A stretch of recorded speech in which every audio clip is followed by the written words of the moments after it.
Bonjour, c'est Emric Black. Aujourd'hui, je vais faire une vidéo qui s'écarte de ce que je fais d'habitude. Aujourd'hui, on va s'écarter de ma passion principale, c'est-à-dire le cinéma, pour parler d'une autre chose qui me passionne, c'est-à-dire le dessin, particulièrement les mangas. Comme vous pouvez voir, j'en ai plein. Je précise que je n'ai jamais fait d'école de dessin. Déjà, ça coûte super cher. Et déjà, mon école de cinéma qui m'a coûté presque 8000 € pendant 3 ans, enfin qui m'a coûté à mes parents et à mon prêt étudiant que je dois rembourser maintenant. J'ai tout appris en autodidacte grâce à des vidéos sur internet ou en recopiant des dessins de manga que je possède. Alors aujourd'hui, je vais vous montrer comment on réalise une planche de manga. Une planche, c'est-à-dire une page. Pour ceux qui ne savent pas, quand on utilise le terme planche pour parler d'une page dans une bande dessinée, dans un comics ou dans un manga. Alors la première chose, je sais qu'il y en a certains qui pensent que les pages on les réalise directement, voire il y en a qui pensent qu'on les dessine proprement tout de suite. Alors non, pas du tout. La première chose qu'on fait, c'est réaliser un storyboard. Au Japon, ils appellent ça un emu. D'ailleurs, pour les mangas dont un chapitre sort une fois par semaine, les mangaka doivent donner des storyboards à leur éditeur. C'est à partir du storyboard que l'éditeur va apporter quelques corrections. Une fois que le storyboard est validé, ou bien, bon, si tu n'es pas édité de toute façon, ton storyboard te sert surtout à voir comment tu vas organiser ta page. Une fois que tu trouves que ton storyboard est correct, une fois que ton storyboard est validé, tu passes à la vraie planche. Donc d'abord, une fois qu'on a la feuille, on réalise tout au crayon. Ça permet d'abord de corriger les fautes s'il y en a, de gommer ce qui ne marche pas et d'avoir un aperçu global de la page avant de passer à l'ancrage. Une fois que la partie crayon est satisfaisante ou est correcte, ou une fois que tu trouves qu'il n'y a pas de choses à modifier, tu passes à l'ancrage, c'est-à-dire que tu utilises de l'encre. Moi personnellement, j'utilise le matériel que les mangaka, donc les auteurs de mangaka, pour ceux qui ne savent pas, le matériel que les mangaka professionnels utilisent, c'est-à-dire de l'encre de Chine et des plumes. Alors la plume qu'on utilise principalement, c'est celle-ci, c'est la J-Pen ou la J-Pen si tu veux la prononcer à la Frenchie. La Marupen que j'utilise principalement pour les ombrages ou même pour les traits spécialement fins, et celle-ci dont j'ai totalement oublié le nom, que j'utilise principalement pour les décors. Donc à l'aide de ces plumes là qui coûtent relativement cher, et il faut quand même apprendre à bien les utiliser quand même, parce que c'est pas forcément évident au début, mais une fois qu'on les maîtrise, ça donne des résultats quand même relativement pas mal.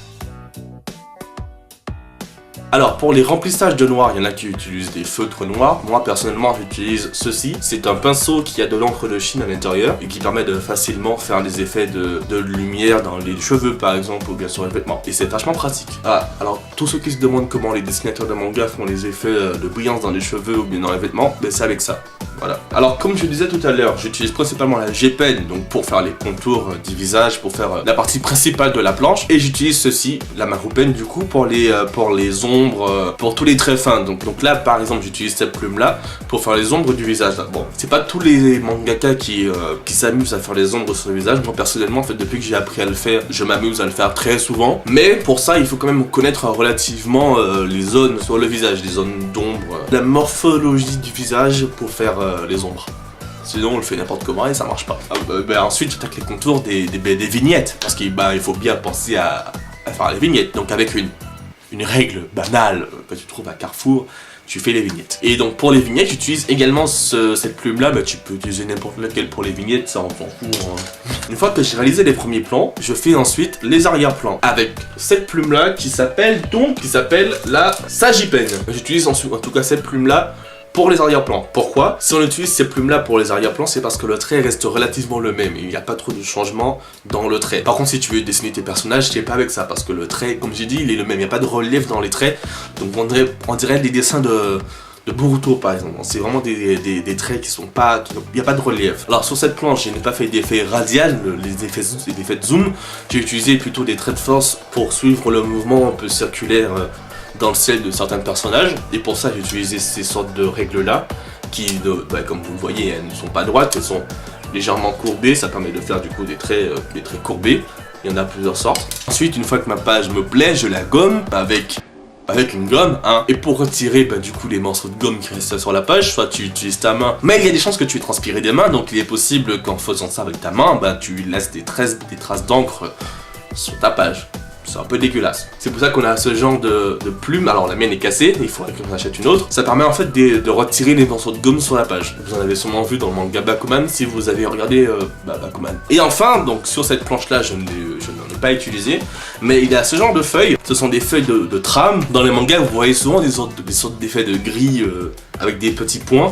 Et c'est avec ce genre de feuilles. Alors ce qu'ils font, c'est une sorte de feuille autocollante. Ils la prennent, ils la collent sur la planche, et avec un cutter, ils découpent. Et ces feuilles coûtent assez cher. Donc en général, ce genre de choses, je le fais par ordinateur. Et voilà, ma page est finie. Maintenant, il est temps de la scanner. Et ensuite, une fois que j'ai numérisé, que j'ai scanné ma page, je la mets dans un logiciel de retouche photo pour ensuite diminuer la luminosité et monter les contrastes pour que les traits soient bien noirs. Et voilà, ma planche est terminée. Alors bien sûr, mon matériel, je l'ai pas créé moi-même, il a fallu que je l'achète. Et comme j'ai dit, ça coûte relativement, ça coûte assez cher, hein, voilà. Mais que voulez-vous, la qualité, ça se paye. Pour ceux qui veulent savoir où j'ai acheté mon matériel, je vous donne l'adresse dans la description. Et ici aussi, parce que c'est un peu cool de voir directement le nom de la librairie où je l'ai acheté. Mais vous pouvez la retrouver également dans la description de la vidéo. Et ensuite, pour continuer à faire la pub de cette librairie où j'ai acheté mon matériel, il y a beaucoup plus de choses que ça, mais il y a aussi pas mal de choses qui coûtent relativement cher là-bas. Donc j'achète pas tout, mais il y a des manuels pour apprendre à dessiner, il y a des manuels pour apprendre à dessiner des animaux, des personnages, des décors. Il y a des feutres qui permettent de faire les couvertures des mangas. Il y a